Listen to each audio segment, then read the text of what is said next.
अस्सलाम वालेकुम दोस्तों, मेरा नाम डॉक्टर अली है और आज की इस वीडियो में हम डिस्कस करने जा रहे हैं मोस्ट इंपॉर्टेंट की points of state of matter gases. तो आज की इस वीडियो में हम जो है वो मोस्ट इंपॉर्टेंट की पॉइंट्स स्टेट ऑफ मैटर की पहली स्टेट के बारे में हम डिस्कस करने जा रहे हैं जो कि गैसेस है। गैसेस के हवाले से हम मोस्ट इंपॉर्टेंट की पॉइंट्स को आज की इस वीडियो में हम डिस्कस करने जा रहे हैं। तो आइए स्टार्ट करते हैं आज के की पॉइंट्स को। सबसे पहले हम बात करते हैं काइनेटिक मॉलिक्यूलर थ्योरी। जो पेश करने वाले साइंटिस्ट का नाम याद रखना है, डैनियल बर्नौली। डैनियल बर्नौली ने काइनेटिक मॉलिक्यूलर थ्योरी पेश की थी, जिसको बाद में एक्सचेंज किया था मैक्सवेल और बोल्ट्जमैन नाम के साइंटिस्ट ने। Rudolf Clausius derive an equation on the basis of kinetic molecular theory of gases. Rudolf Clausius ने जो है वो काइनेटिक मॉलिक्यूलर थ्योरी की बेसिस पे एक इक्वेशन ड्राइव की थी। अब कुछ मेन पॉइंट्स जो है वो काइनेटिक मॉलिक्यूलर थ्योरी की बात करेंगे। गैसेस जो होती है वो टाइनी पार्टिकल्स पर मुश्तमिल होती है, जिन्हें मॉलिक्यूल्स कहते हैं। इनके दरमियान जो डिस्टेंस होता है वो बहुत ज़्यादा होता है। ये जो वॉल्यूम ऑक्यूपाई करती है वो नेग्लिजिबल करते हैं इनका as compared to the volume of the container. Volume के कंटेनर के मुकाबले में गैस के मॉलिक्यूल का जो एक्चुअल वॉल्यूम होता है वो नेग्लिजिबल होता है। इनके दरमियान रैंडम मोशन होती है, परफेक्टली इलास्टिक कोलिजन होती है। आइडियल गैस की बात हो रही है ना। इनके दरमियान फोर्स ऑफ अट्रैक्शन होती है ना रिपल्जन होती है। इनकी जो काइनेटिक एनर्जी होती है वो डायरेक्टली प्रोपोर्शनल होती है एब्सोल्यूट टेम्परेचर की। एब्सोल्यूट टेम्परेचर का मतलब टेम्परेचर की वैल्यू केल्विन में होनी चाहिए। R R dot J Rudolf की बात हो रही है। क्लोसेस्ट ड्राइव एन इक्वेशन, जो इक्वेशन ड्राइव की थी वो इक्वेशन भी आपको मालूम होनी चाहिए। फिर हम प्रेशर के हवाले से बात करते हैं। प्रेशर की definition, force per unit area, formula F upon A. 0 degree centigrade पर सी लेवल पर हमारी बॉडी पर जो प्रेशर अप्लाई होता है वो 760 टोर है या 1 एटीएम के बराबर है। बैरोमीटर प्रेशर को मेजर करता है। मैनोमीटर भी जो है वो बैरोमीटर की ही एक टाइप है, जो कि क्लोज कंटेनर के अंदर प्रेशर को मेजर करने के लिए काम आता है। यूनिट जो है वो प्रेशर की जो है वो न्यूटन पर मीटर स्क्वायर है, इसको पास्कल भी कहते हैं। 1 एटीएम जो होता है वो 101325 पास्कल के बराबर है, जो कि 760 मिलीमीटर ऑफ मर्करी या 760 टोर के बराबर है, या इसे जो है वो 14.7 psi पाउंड पर स्क्वायर इंच। ये सारे जो है वो एक दूसरे के क्या हैं, बराबर हैं, ये याद रखना है। इसी तरीके से यहाँ हम बात करने जा रहे हैं gas particles of air are pulled down due to gravity. Gravity कैसे नीचे आते हैं and become more denser near the earth surface. Earth surface पर जो है वो एटमॉस्फेरिक प्रेशर सबसे ज़्यादा इसलिए होता है कि ग्रेविटी की वजह से गैस के पार्टिकल्स जो है वो ज़मीन के सरफेस पर सबसे ज़्यादा क्वांटिटी में होते हैं, उनकी डेंसिटी सबसे ज़्यादा होती है। Atmospheric pressure is greatest at the sea level पर सबसे ज़्यादा होती है। एट हायर एल्टीट्यूड इसका एटमॉस्फेरिक प्रेशर जो है वो कम होता है। लो एटमॉस्फेरिक प्रेशर को जो है हम कहते हैं डिप्रेशन का जो है वो वर्ड यूज़ होते हैं। अब जब भी जो है वो प्रेशर सिस्टम जो है वो ज़्यादा होता है, हवा जो होती है वो ड्राई हो जाती है, कोल्ड हो जाती है, ठंडी हो जाती है। Dense air move downward to the ground. Dense air जो होती है वो ज़मीन की तरफ आ जाती है। Wind blow in clockwise direction, हवा जो है वो क्लॉकवाइज डायरेक्शन में आती है।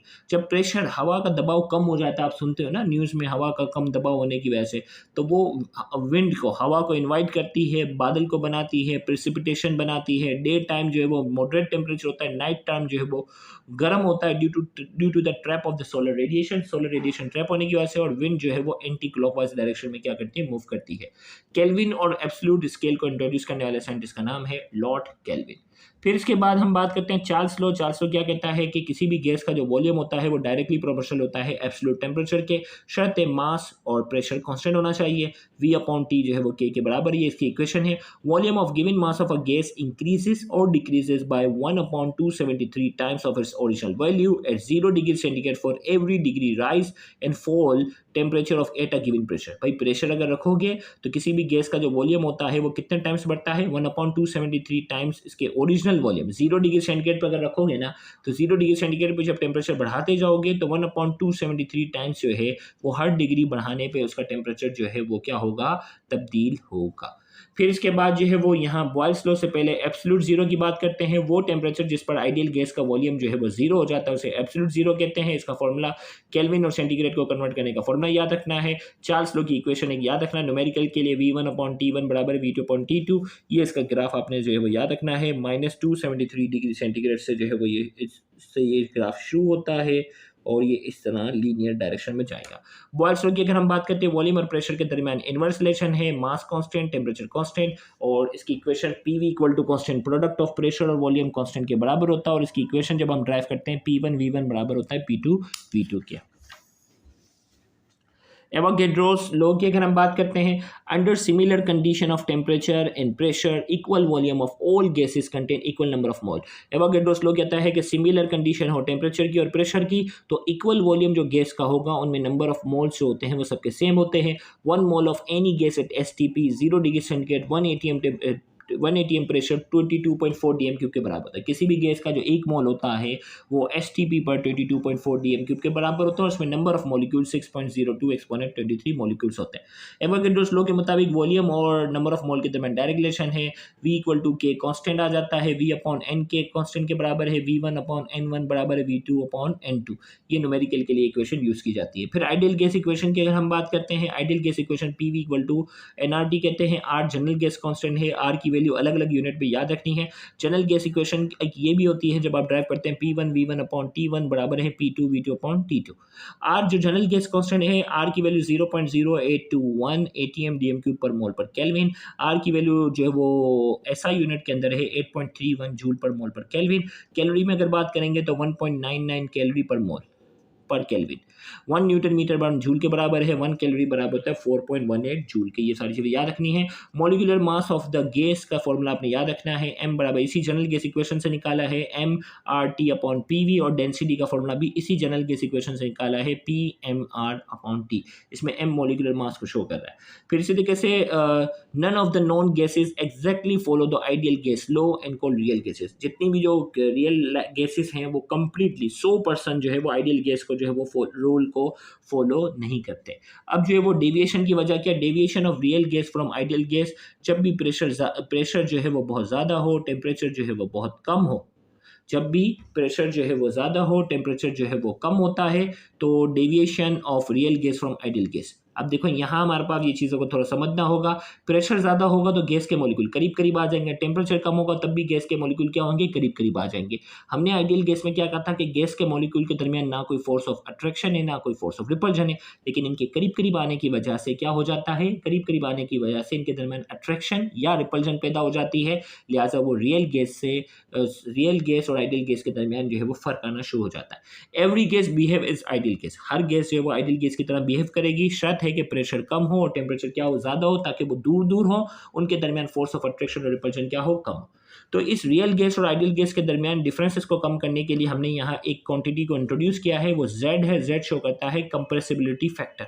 अब ये Z का फॉर्मूला है। अब Z की वैल्यू जो है वो हमेशा 1 के बराबर होती है आइडियल गैस के लिए, और वो गैसेस जो नेगेटिव डेविएशन शो करती है उसकी Z की वैल्यू 1 से कम होगी, जो पॉजिटिव डेविएशन शो करेगी उसकी Z की वैल्यू क्या होगी, 1 से ज़्यादा होगी।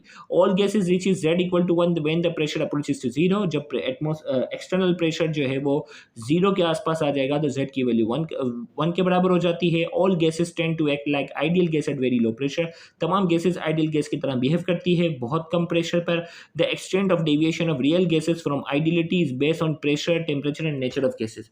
एक्सटेंट ऑफ डेविएशन जो है वो किस पर डिपेंड करता है, बेस्ड ऑन प्रेशर, टेम्परेचर और नेचर ऑफ गैसेस पर डिपेंड करता है। वेंडर्स वॉल इक्वेशन की अगर हम बात करते हैं, Z.D वेंडर, इसने जो वो वेंडर वॉल इक्वेशन जो है वो जनरल गैस इक्वेशन की बेस पर जो वो ड्राइव की थी। सिर्फ इक्वेशन याद करनी है, डेरिवेशन इसकी करने की जरूरत नहीं है। Where A and B are van der Waals constant, A और बी वेंडर वॉल कांस्टेंट है। ए का फॉर्मूला आपने याद रखना है PV² अपॉन N², इसकी यूनिट याद रखनी है K ATM dm³ पर मोल पर स्क्वायर। बी जो है वो वॉल्यूम पर मोल को रिप्रेजेंट करता है, वॉल्यूम dm³ और मोल नीचे आ गया। इन दोनों की यूनिट और इन दोनों का फॉर्मूला आपने अच्छे से याद रखना है। फिर Dalton's law of partial pressure आ जाता है कि भाई मिक्सचर ऑफ गैसेस जो होती हैं उनका जो टोटल प्रेशर होता है वो सम ऑफ पार्शियल प्रेशर की क्या होता है, बराबर होता है। इसमें इसका ये फॉर्मूला याद रखना है। टोटल प्रेशर अगर हवा की अगर बात की जाए तो ड्राई गैस का निकालना है अगर प्रेशर, तो उसमें टोटल प्रेशर हमेशा वाटर वेपर्स के सम के बराबर होगा। तो टोटल प्रेशर ड्राई गैस और वाटर वेपर के पार्शियल प्रेशर के सम के क्या होता है, बराबर होता है। न्यूमेरिकल में ये फॉर्मूला इस्तेमाल होता है। फिर आपके पास आ जाता है स्क्यूबा। स्क्यूबा की फुल फॉर्म आपको मालूम होनी चाहिए, self contain under water breathing apparatus. Deep sea diverse use scuba. Deep sea गहरे पानी में जाने वाले जो है वो स्क्यूबा इस्तेमाल करते हैं, जिसमें 96% हीलियम गैस होती है और 4% ऑक्सीजन गैस होती है। फिर आ जाता है ग्राम्स लॉ ऑफ डिफ्यूजन। इसमें इफ्यूजन और डिफ्यूजन का आपको फर्क पता होना चाहिए। Movement of gas molecule through tiny hole into region of low pressure. एक टाइनी होल से गैस का बाहर निकल जाना, हाई प्रेशर से लो प्रेशर की तरफ से उसे इफ्यूजन कहते हैं, जबकि डिफ्यूजन क्या है? The process in which molecule of different gas homogeneously intermix with each other. वो प्रोसेस जिसमें गैस के जो मॉलिक्यूल्स होते हैं वो होमोजीनियसली आपस में क्या हो जाते हैं? मिक्सअप हो जाते हैं, उसे डिफ्यूजन कहते हैं। Example, spreading of fragrance of perfume, खुशबू जो फैलती है। Lighter gas diffuse more rapidly than heavier, हल्की गैस जो है वो ज़्यादा तेज़ी से डिफ्यूज होगी बनिस्बत हैवी के। ग्राम्स लॉ ऑफ डिफ्यूजन क्या कहता है? रेट ऑफ डिफ्यूजन जो होता है गैस का इन्वर्सली प्रोपोर्शनल होता है स्क्वायर रूट ऑफ डेंसिटी के। इस बेस पर इसका ये न्यूमेरिकल के लिए फॉर्मूला बनता है। और इसी तरीके से ग्राम्स लॉ ऑफ डिफ्यूजन ये भी बताता है कि रेट ऑफ डिफ्यूजन जो होता है वो इन्वर्सली प्रोपोर्शनल होता है square root of molecular mass के। तो इस बेस पर इसका एक फॉर्मूला ये भी बनता है जो न्यूमेरिकल में इस्तेमाल होता है। फिर जो है वो लिक्विफिकेशन ऑफ गैसेस की हम बात करेंगे। इसमें सबसे पहले आपको टेम्परेचर कुछ टर्म्स का पता होना चाहिए। क्रिटिकल टेम्परेचर क्या है? Highest temperature at which a gas can exist as a liquid. Highest temperature जिस पर कोई भी गैस जो होती है वो लिक्विड की फॉर्म में एग्जिस्ट कर सकती है, उसे क्रिटिकल टेम्परेचर कहते हैं।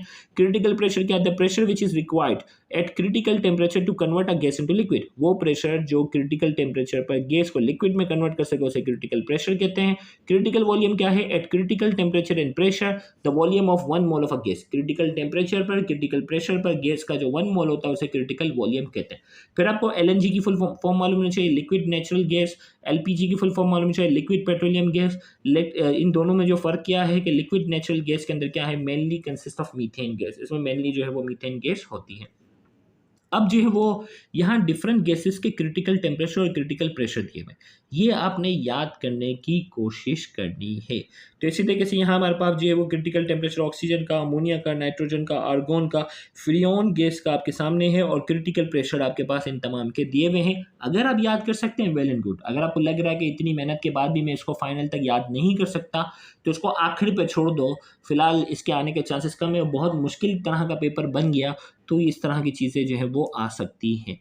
फिर इसके बाद जो है वो जूल थॉमसन इफेक्ट की हम बात करते हैं। When a compressed gas is allowed to expand from a region of higher pressure to a lower pressure through a nozzle causes a fall in temperature, this is known as Joule Thomson effect. भाई एक compressed gas है, उसको एक छोटे से whole से जब बाहर निकाला जाता है तो अचानक से वो हायर प्रेशर से लो प्रेशर की तरफ आती है, जिसकी वजह से उसके टेम्परेचर में कमी आती है, उसे जूल थॉमसन इफेक्ट कहते हैं। अब जो है वो टेम्परेचर में कितनी कमी आएगी वो डिपेंड करता है प्रेशर का कितना डिफरेंस है। जितना ज़्यादा प्रेशर का डिफरेंस होगा टेम्परेचर में उतनी कमी आएगी। एग्जाम्पल जो है वो लिक्विफाइड नाइट्रोजन, एग्जाम्पल हमारे पास है ड्राई आइस कार्बन डाइऑक्साइड जिसमें होती है। फिर जो है वो Linde's method of liquefaction of gas, Hampson Linde जिसने principle of Joule Thomson effect का इस्तेमाल करते हुए प्रैक्टिकली जो है वो गैसेस को लिक्विड में कन्वर्ट करके बताया। अब जो है वो प्लाज्मा की हम फाइनली बात करेंगे। फोर्थ स्टेट ऑफ मैटर है, विलियम क्रूक्स ने सबसे पहले इसको आइडेंटिफाई किया था।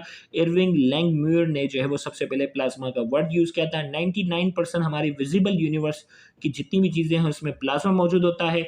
ये कुदरती तौर पर सन, स्टार, नेब्यूला, आइनोस्फीयर और ज़मीन पर जो है वो बहुत रेयरली पाया जाता है। Shining of star and the sun is due to plasma. सितारों की, सूरज की जो चमक है वो उसमें प्लाज्मा का बहुत अहम किरदार है।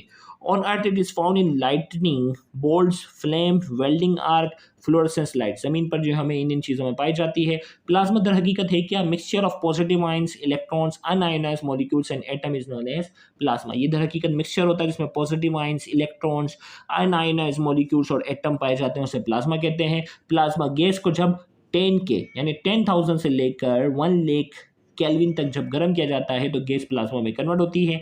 ये एक्सट्रीमली हॉट होती है और इसका दर्जा हरारत 20,000 डिग्री सेंटीग्रेड से अक्सर ज़्यादा होता है। It's energy can vaporise in any matter. इतनी ज़्यादा एनर्जी होती है कि किसी भी वेपर को, किसी भी मैटर को ये वेपराइज कर सकती है। Plasma as a whole neutral, plasma as a whole neutral होती है।